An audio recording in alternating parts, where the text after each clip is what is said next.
Tonight on Best Bits, Zaha devastating Weston Wilson. Shaw wound up and throws another one. Wilson down, nearly out. Wilson's on the run and he hit two more. After some time away in the Dorcas Mountains, Kyle Dorcas demolished Michel Pereira. Technically very good. Oh! Shots! Confidence in his hands. Goodness. And Johnny Walker continues to be a cartoon in human form. Goodness, so we go behind the head.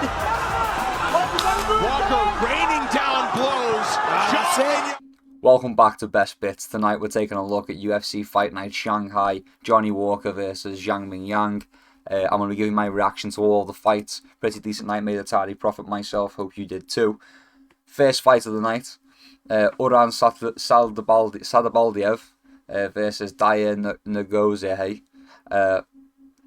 Daya Ngozi just kind of faded pretty quickly. He got kind of wailed on against the fence, got pressed up on, and then he just kind of wilted and gave up. There was a point where he was having his arm kind of twisted up in a Kimura, and I was like, oh, surely he's going to tap to that, but he stuck with it and he rolled through. He managed to survive, but inevitably it did end with a submission in round one. So a good win for Uran Sadabaldiev. Moving on, we had Xiaolong versus Yu Su Yu, or Yu Su Yu, Su Young Yu, even Su Young Yu. Sure, Asian names are hard, man.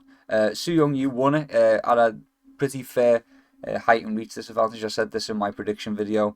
He was just slightly better with the boxing. There was some cries of robbery. I feel like he did slightly more, just ever so slightly more. I feel like Xiaolong had the opportunity. Was bigger. He was big, physically bigger. Physically had more reach. I felt like he could have done more with it, and he just didn't. He kind of tried to coast when he wasn't doing enough in the first place. Next up, we've got Zaha versus Weston Wilson. We had Weston Wilson, unfortunately, but Zaha got it done. A little bit of a back and forth, but Zaha very quickly took over and managed to get the finish fairly handily as well. Pretty decent finish for Zaha. Not much really to say about it. Weston Wilson, it wasn't a very good showing for him, but we can't have expected this. Next up was Michel Pereira versus Kyle Dorcas. Now, I went with Michel Pereira on this one as well, and I felt like he was doing really well. I felt like he was in control of the fight, and then Kyle Dorcas just absolutely bonked him, knocked him down, followed him to the ground, was landing some nasty ground and pounds. It went on for a little bit. Michel Pereira wasn't really doing anything about it, and it ended in the first round TKO for Kyle Dorcas. A nice little upset there.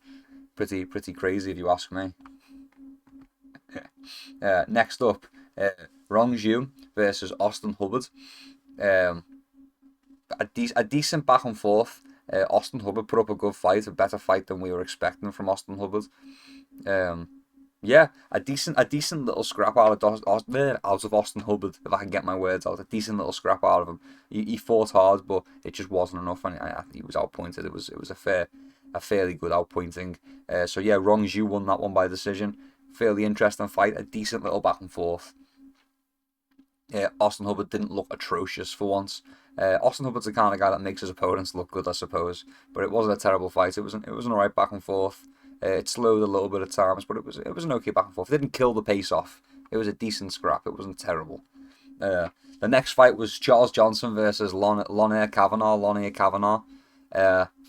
Lonnie Kavanagh came out and he looked unstoppable. He was putting a beating on Charles Johnson. He was absolutely whooping on him. But if you watch my prediction video, I said Charles Johnson is not one to be overlooked. Charles Johnson will put you out if given the chance. And in round two, Lonnie Kavanagh is admiring his work. He's just landed a lovely little combination, and as he's slipping out of range, he kind of pauses for a second, like, damn, that looked nice. That was pretty cool of me. That looked pretty good.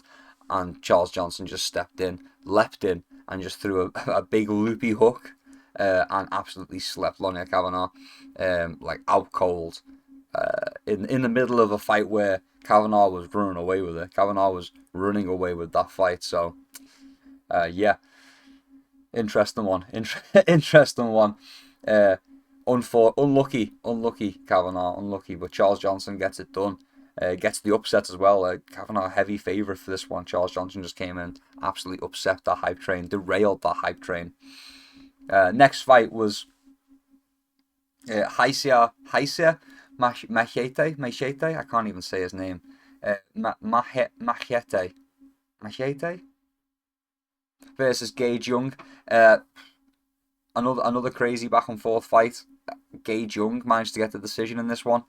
A decent back and forth. I felt like Machete or Machete.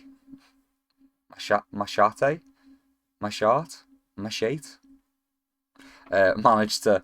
I think he faded. I think he thought it was going to be a lot easier than what it was, and Gage Young just pushed the pace. He just pushed the pressure, walked forward through the shots, ate the shot that he needed to eat to land the zone, and then by the end of it was just the pressure. The pressure just had his opponent, whose name I can't say, fading fairly quickly.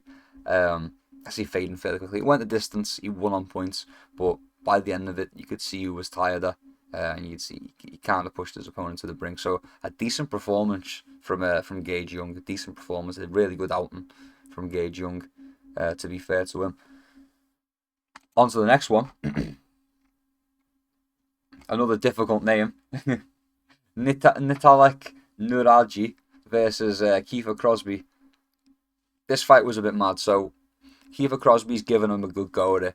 I know it was a bit of a crazy pick, me picking Kiefer Crosby. But you know, I was feeling brave, and Kiefer Crosby was, you know, given as good as he got to start off with, and then it went to the ground, and then Nuraji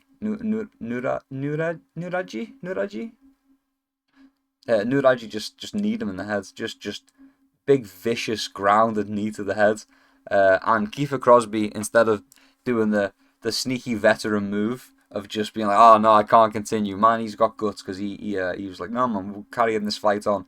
And shortly after, he got dropped and he got ground and pound finished. He got every opportunity, got given every opportunity to fight his way out of it. It wasn't like an early stoppage or anything. I mean, 2 points deduction for the grounded knee was pretty justified.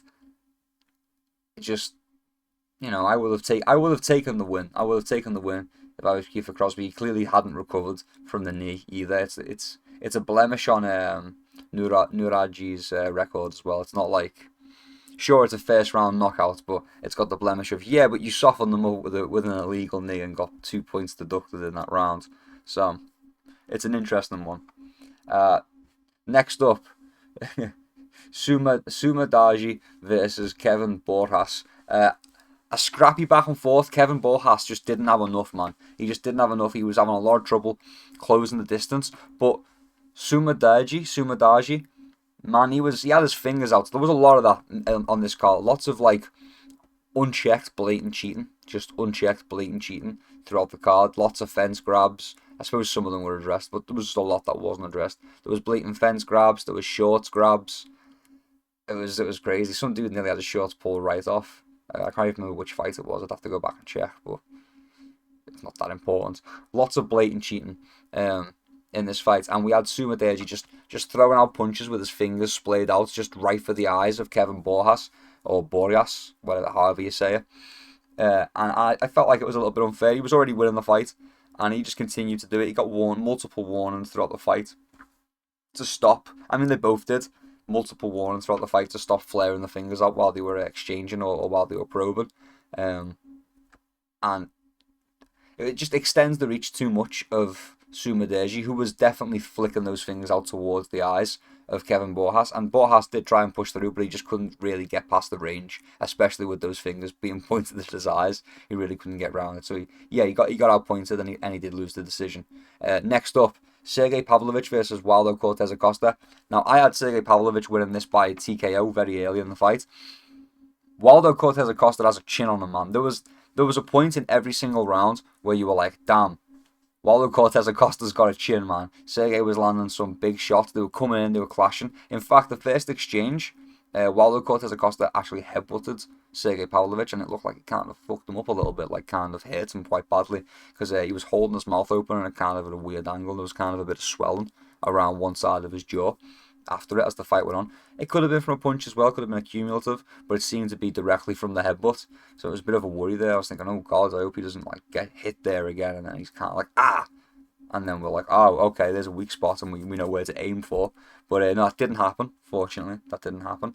And Sergey Pavlovich hit Waldo Cortes-Acosta with some mean strikes. He didn't follow up on any of them, but there was a bunch of times where Cortes-Acosta was hurt and could have been finished. And Sergey was kind of looking for the one-punch knockout, but he was going to have to follow up because Waldo Cortes, damn, he's got a chin. But I think Sergey didn't want to commit to trying to finish. Tom Aspinall has ruined Sergey Pavlovich's confidence. Sergey Pavlovich won't commit to finishing a guy. If he doesn't get it in one shot, he will not commit. He'll just reset and try and get it in one shot again. So it went to a decision, but Sergey Pavlovich, clear victory. I think all 3 rounds went to Sergey. But yeah, very good fight for him. I suppose it shows that he can go the distance, he can go 3 rounds, and he can play a more technical style if need be. On to the next one. An abysmal fight. So, Brian Ortega, or Aljamain Sterling versus Brian Ortega. What a fight, man. What a fight. Almost put me asleep, and I'd only just woken up a few hours ago. So I was like, oh, I could have an afternoon nap. It was terrible. I don't know. Aljamain Sterling played the game. He circled to the outside the whole fight. Brian Ortega had a hard time cutting him off most of the time as well. Aljamain Sterling kept escaping. Every time Brian Ortega would corner him or catch him on the fence, Aljamain Sterling would find a way out. Aljo was doing work, man. Aljo was doing work. He was being slippery.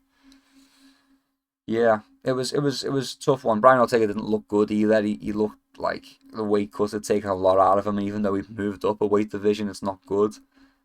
It's a strange one, man. I don't know. It's a strange one. He didn't look good.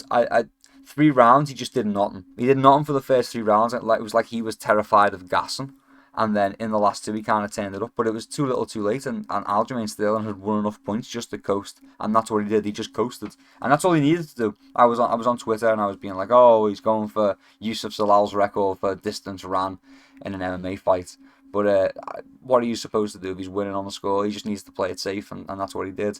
And Ortega did try and take it to him at the end, but it was definitely too little too late, and it ended up just stalling out on the ground. Pretty boring fight, I'll be honest, pretty boring fight. Could have done without watching it. But whatever. On to the last one. The last one on the card. Johnny Walker versus Zhang Yang. I was pretty hyped for this one. I'm a fan of the Walker brothers, both Johnny and Volta. I love their Looney Tune style. Man, Volta, Johnny even, getting confused. Man, Johnny, what a performance. Interesting start to the fight. It's like Johnny became Johnny Chimaev for a second, because he just literally from one side of the octagon just dove. He just dove from one side to the other, straight on a leg. Didn't get the takedown. Ended up on bottom position. It was interesting. And then when the fight stood up, it seemed like he was having a little bit of trouble until Zhang Yang threw a kick, and I think Johnny Walker checked it. Maybe Johnny Walker threw the leg kick. I don't even know. There was like an exchange of kicks, and then Zhang Yang fell, and Johnny was just on him. So Johnny Walker, man, just unstoppable. I said in my prediction video he'd win by some weird way, and there we have some weirdness. Via leg injury TKO, ground and pound. Interesting fight. Not really much to go over, to be honest. A standard Johnny Walker fight. Johnny Walker given a more vintage Johnny Walker performance. I feel like recently we've been lacking the kind of wild man style, willing to do some weird shit. That we'd normally get from Johnny Walker. I feel like we've been not getting that as much, and it was good to see a vintage Johnny Walker, and it was good to see him get the finish doing it as well. Because a lot of the time when you get when you were getting a vintage Johnny Walker, he would get caught by something and he'd go down in some dramatic fashion, like he'd just been shot by a sniper. So it's good to see. It's good to see Johnny Walker now, get a good win and do it in a Johnny Walker fashion and not have to change up his style. It's good that he's going back to what he's good at. But yeah, I mean, that does conclude Best Bits. I hope you enjoyed it. Thank you very much for watching all the way until the end. Until next time, keep your chin down, keep swinging. Peace and love. I'll see you around.